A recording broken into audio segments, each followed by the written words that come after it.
నమస్తే అందరికీ welcome to Nagaraj TV. నేను మీ నాగరాజు. ఫ్రెండ్స్, ఇక్కడ అప్డేట్ ఇచ్చినట్టయితే తెలంగాణకు సంబంధించి 2050 స్టాఫ్ నర్స్ పోస్టుల భర్తీకి నోటిఫికేషన్ అంటే ఇక్కడ అయితే చూడొచ్చు, నర్సింగ్ ఆఫీసర్ పోస్టుల భర్తీకి. సో ఇక్కడ ఉన్న అప్డేట్ ప్రకారం మీకు అయితే వీడియో అందజేస్తా ఉన్నా. సో ఇటువంటి మరిన్ని వీడియోల కోసం కూడా ఛానల్ అయితే సబ్స్క్రైబ్ చేసుకొని ఫాలో అవుతుందండి. వీడియో మొత్తం చూసిన తర్వాత నచ్చినట్లయితే యూస్ఫుల్ అనిపిస్తే మాత్రం లైక్ చేసి షేర్ చేయండి. సో ఇక్కడ ఈ నెల 28 నుంచి అక్టోబర్ 14 దాకా దరఖాస్తుల స్వీకరణ, నవంబర్ 17న ఆన్లైన్లో ఎగ్జామ్ ప్రకటించిన state medical health services recruitment board అంటూ ఇక్కడైతే చూడొచ్చు. సో ఇక్కడ మనకు వెబ్సైట్ కూడా ఇచ్చారు, ఇక్కడ mhsrb.telangana.go.in అని చెప్పేసి. ఒకసారి అయితే ఈ వెబ్సైట్ని కూడా విజిట్ చేయండి. దీనికి సంబంధించి డీటెయిల్స్ కూడా మీకు తెలిసేటువంటి అవకాశం అయితే ఉంటుందన్నమాట. జాబ్ క్యాలెండర్కి అనుగుణంగా 2050 నర్సింగ్ ఆఫీసర్ స్టాఫ్ నర్స్ పోస్టుల భర్తీకి రాష్ట్ర ప్రభుత్వం నోటిఫికేషన్ జారీ చేసింది. ఈ మేరకు Telangana medical health services recruitment board సభ్య కార్యదర్శి గోపికాంత్ రెడ్డి బుధవారం వివరాలు వెల్లడించారంటూ మనం ఇక్కడ చూడొచ్చు. స్టాఫ్ నర్సుల భర్తీకి నవంబర్ 17వ తేదీన CBT పద్ధతిలో, ఇక్కడ ఏమన్నారు నవంబర్ 17 తేదీన CBT పద్ధతిలో రాత పరీక్ష నిర్వహిస్తామని తెలిపారంటూ ఇక్కడైతే చూడొచ్చు. అదే ఈ నెల 28వ తేదీ నుంచి వచ్చే నెల 14వ తేదీ సాయంత్రం 5 గంటల వరకు ఆన్లైన్లో అప్లికేషన్లు తీసుకుంటారు. దరఖాస్తుదారుల కనీసం 18 ఏళ్ళు, గరిష్టంగా 46 ఏళ్ళ వయో పరిమితి ఉంటుందని చెప్పేసి ఇక్కడ ఇవ్వడం అయితే జరిగిందనమాట. సో వయసును 2024 జూలై 1న ఆధారంగా లెక్కిస్తారు. వివిధ వర్గాలకు సంబంధించి ప్రభుత్వం నిర్ణయించిన వయో పరిమితి సడలింపులు వర్తిస్తాయి. ఆన్లైన్లో ఒకసారి సమర్పించిన దరఖాస్తుల్లో మార్పులు చేయడానికి, ఇక్కడ ఏమన్నాడు మార్పులు చేయడానికి అన్నారు, వచ్చే నెల 16వ తేదీ ఉదయం 10:30 గంటల నుంచి 17వ తేదీ సాయంత్రం 5 గంటల వరకు ఎడిట్కి అవకాశం కల్పించారు.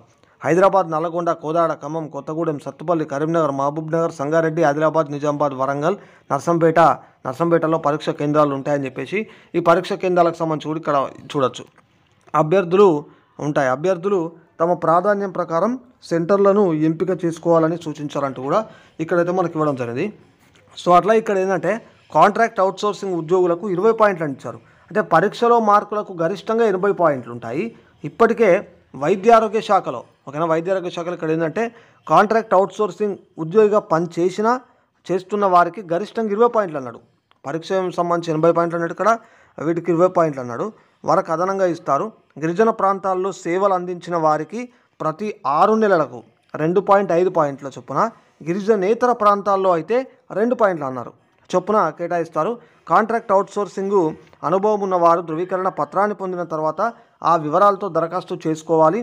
కాంట్రాక్ట్ అవుట్సోర్సింగ్లో ఏ సేవలు అందించి ఉంటే ఆ కేటగిరీ పోస్టులకు మాత్రమే పాయింట్లు వర్తింపజేస్తారు. సో ఇక్కడ వివరాలకు తమ వెబ్సైట్, ఇక్కడ ఏది మనకి mhsrb.telangana.go.in సందర్శించాలని ఆయన కోరారంటూ ఇక్కడైతే ఉంది. కాబట్టి ఈ వెబ్సైట్ని విజిట్ చేసి ఒకసారి అయితే పూర్తిగా డీటెయిల్స్ తెలుసుకునేటువంటి అవకాశం అంటే ప్రయత్నం చేయండి తెలుసుకోవడానికి.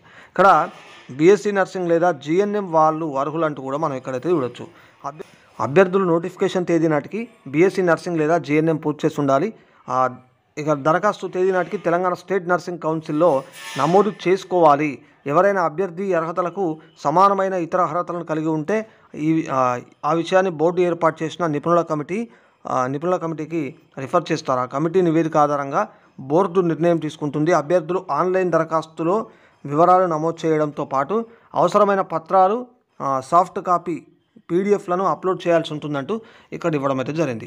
ఇక భర్తీ చేయనున్న పోస్టుల వివరాలంటే ఇక్కడ చూసినట్టయితే, సో ప్రజారోగ్య విభాగం, వైద్య విద్యా విభాగం 1576, తెలంగాణ వైద్య విధాన పరిషత్ 332, ఆయుష్ 61, ఇన్స్టిట్యూట్ ఆఫ్ ప్రివెంటివ్ మెడిసిన్ ఇక్కడ చూసినట్టయితే మనకు IPN చూసినట్టయితే 1. సో MNJ క్యాన్సర్ హాస్పిటల్ 80 అని చెప్పేసి ఈ విధంగా మొత్తంగా ఈ పోస్టులకు సంబంధించి వివరాలు అయితే చూడొచ్చు. సో మరిన్ని వివరాలు కూడా మీరు వెబ్సైట్ విజిట్ చేసి కూడా తెలుసుకోండి. సో ఇది మొత్తానికైతే అప్డేట్ మిత్రులారా. సో ఫాలో అవుతుందండి నాగరాజ్ టీవీ. మరిన్ని అప్డేట్స్తో మళ్ళీ ముందుకు వస్తాను.